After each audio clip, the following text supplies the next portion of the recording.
محترم بزرگوں، دوستوں اور بھائیوں، السلام علیکم ورحمۃ اللہ تعالی وبرکاتہ۔ اللہ جل جلالہ کے فضل و کرم سے آج رمضان المبارک کا پہلا عشرہ مکمل ہو رہا ہے۔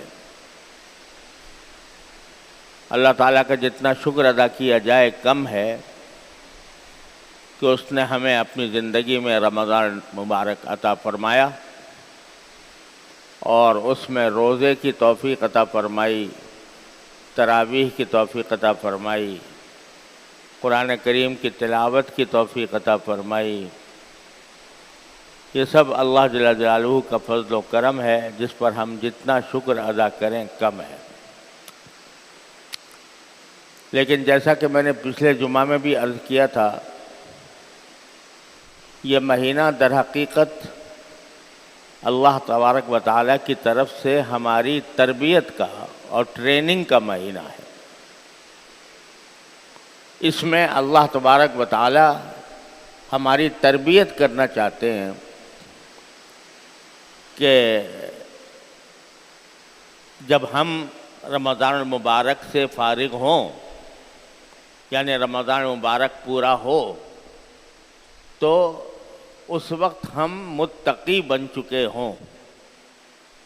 یا ایھا الذین آمنوا کتب علیکم الصیام کما کتب علی الذین من قبلکم لعلکم تتقون، کہ تمہارے اوپر روزے فرض کیے گئے ہیں، پچھلی امتوں پر بھی فرض کیے گئے تھے، اور ان کا مقصد یہ ہے کہ تم متقی بن جاؤ،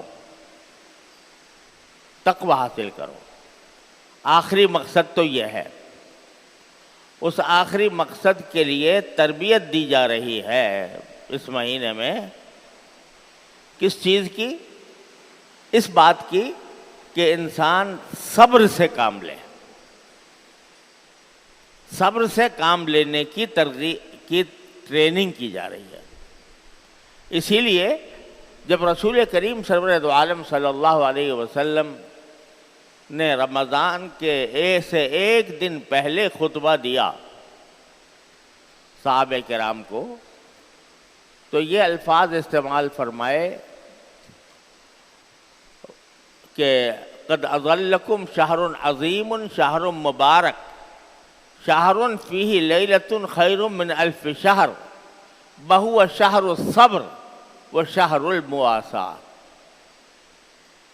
کہ تم پر ایک عظیم مہینہ سایہ فگن ہو رہا ہے، اپنا سایہ ڈال رہا ہے، اور ایک بڑی برکتوں والا مہینہ تم پر سایہ فگن ہو رہا ہے۔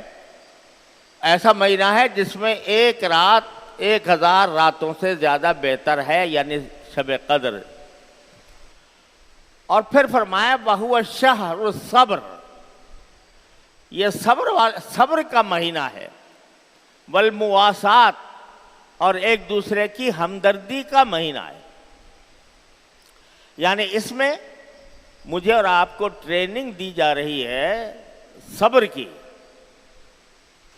دیکھو، جب روزہ رکھ رہے ہیں تو روزے میں ہم نے کھانے سے اور پینے سے اپنے آپ کو بالکل پابند کر لیا کہ نہیں کھائیں گے، نہیں پئیں گے۔ اب اگر دل چاہ رہا ہے کھانے کو یا پینے کو، تو ہم اس کے دل چاہنے پر عمل نہیں کر رہے، بلکہ کہہ رہے کہ تجھے پیاس لگ رہی ہے، اپنے آپ سے کہہ رہے ہیں، نفس سے کہہ رہے ہیں کہ پیاس لگ رہی ہے، لگا کرے، بھوک لگ رہی ہے، لگا کرے، مگر میں تیری یہ خواہش پوری نہیں کروں گا کھانے اور پینے کی۔ کیوں؟ اس لیے کہ میرے اللہ نے منع کیا۔ تو صبر اسی کا نام ہے۔ آدمی بعض اوقات ہمارے معاشرے کے اندر صبر کا مطلب صرف ایک سمجھا جاتا ہے کہ کسی کو کوئی حادثہ ہو گیا تو اس کے اوپر بابیلا نہ کرے، یہ صبر ہے۔ بے شک یہ بھی صبر کی ایک قسم ہے، لیکن صبر کے اصلی معنی ہے اپنے نفس کو نفسانی خواہشات کو باندھ کر رکھنا، یہ ہے صبر۔ یعنی یہ ہمارے اندر اللہ تبارک و تعالیٰ نے جو ایک نفس پیدا فرمایا ہے، نفس کے وہی ہماری اندر کار فرما ہے، وہ ہمیں لذتوں کی طرف متوجہ کرتا ہے کہ بھئی فلاں کام کر لو لذت آ جائے گی، فلاں کام کر لو مزہ آ جائے گا۔ وہ ہمیں متوجہ کرتا ہے، ہماری باغ موڑتا ہے لذتوں کی طرف۔ وہ چاہتا ہے کہ بس ہر وقت میں کسی نہ کسی لذت کو حاصل کرتا رہوں اور کوئی مشقت مجھے اٹھانی نہ پڑے، یہ چاہتا ہے بیچارہ، اس کی خواہش یہ ہے۔ اور اس خواہش کی بنا پر وہ ہمیں کبھی فرائض سے غافل کر دے گا۔ جماعت ہو رہی ہے مسجد میں اور حی علی الصلاۃ حی علی الفلاح کی آواز آ رہی ہے، لیکن وہ بھی کہے گا کہ یار چھوڑو بھی، مزہ آ رہا ہے، اس وقت نیند آ رہی ہے، اس وقت سو جاؤ۔ تو وہ لے جاتا ہے لذتوں کی طرف، یہ چاہتا ہے۔ اور اسی طرح اگر فرض کرو کہ میں دفتر میں کام کر رہا ہوں اور والعیاذ باللہ میرے سامنے کوئی آدمی آتا ہے اپنی حاجت لے کر، جائز حاجت لے کر، لیکن اس جائز حاجت کو پورا کرنے کے لیے میرا نفس کہتا ہے کہ اس کو تو تم اتنا فائدہ پہنچا رہے ہو، ارے اس سے بھی تو کچھ مانگو، اس کو بھی تو کچھ کرنے کی، اس سے بھی تو مانگو۔ تو وہ اس نفس کہہ رہا ہے رشوت لے لو، یہ نفس کہہ رہا ہے۔ اب اس نفس کے اوپر پابندی عائد کرنا کہ نہیں، تیری صرف وہ بات مانوں گا جو شریعت کے مطابق ہوگی، جو میرے اللہ کی مرضی کے مطابق ہوگی، صرف وہ مانوں گا، اور جو دوسری باتیں تو کرے گا میں نہیں مانوں گا۔ اس کا نام صبر ہے۔ جب اللہ تبارک و تعالیٰ کہہ رہے ہیں کہ اب تمہارے لیے کھانا بند ہے، تو اے نفس تیرا جتنا بھی دل چاہ رہا ہو، پیاس لگ رہی ہو، لیکن میں تجھے پینے نہیں دوں گا، یہ صبر ہے۔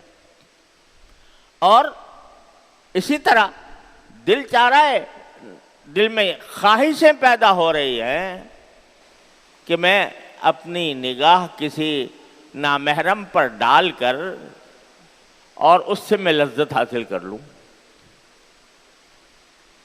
اب آج تو یہ نفس کے تقاضے ہر آدمی کی جیب میں ہیں، تو وہ نفس چاہتا ہے کہ میں لذت لوں اس طرح۔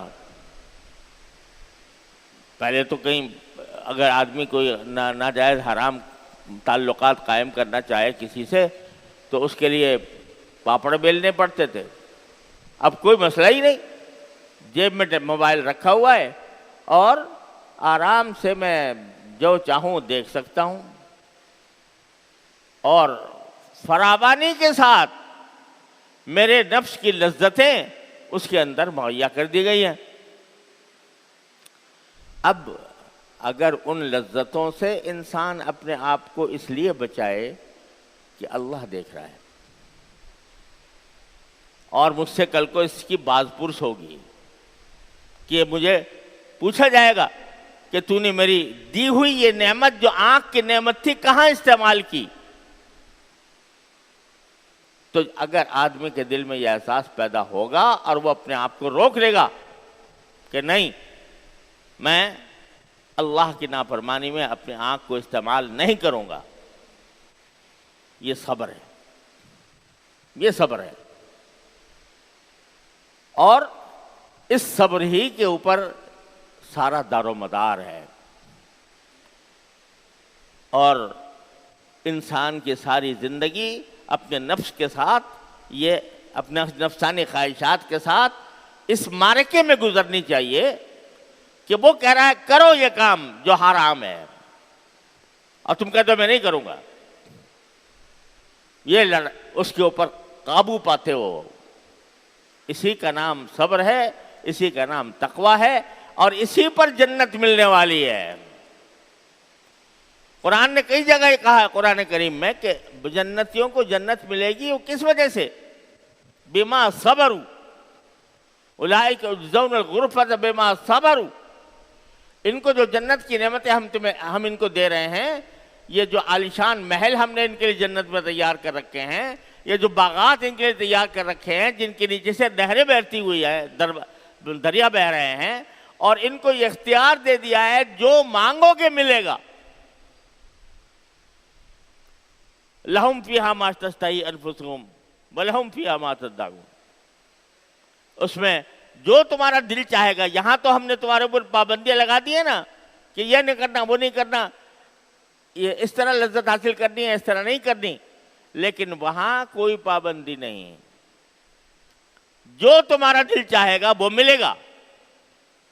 تو یہ کیوں ملے گا؟ بما صبرتم، سلام علیکم بما صبرتم فنعم عقبى الدار۔ یہ جب بندہ، ایک اللہ کا نیک بندہ جب جنت کے اندر داخل ہو رہا ہوگا تو ان سے کیا کہا جائے گا کہ سلام علیکم، سلامتی ہو تمہارے اوپر۔ کیوں سلامتی؟ ہم تمہیں کیوں یہاں پر تمہارا خیر مقدم کر رہے ہیں، کیوں سلام کر رہے ہیں؟ بما صبرتم، کیونکہ تم نے اپنی زندگی میں صبر سے کام لیا تھا۔ فنعم عقبى الدار، اب تمہارے انجام، تمہاری زندگی کا وہ بہترین انجام ہو گیا ہے کہ جن جن چیزوں سے تم نے صبر کیا تھا ان کی وجہ سے ہم تمہیں جنت کا یہ تحفہ دے رہے ہیں۔ قرآن کریم میں جگہ جگہ یہ فرمایا، کئی جگہ، کہ جنتیوں کو جو جنت ملے گی وہ صبر کی وجہ سے ملے گی۔ تو یہ ٹریننگ ہو رہی ہے ہماری آپ کی رمضان کے اندر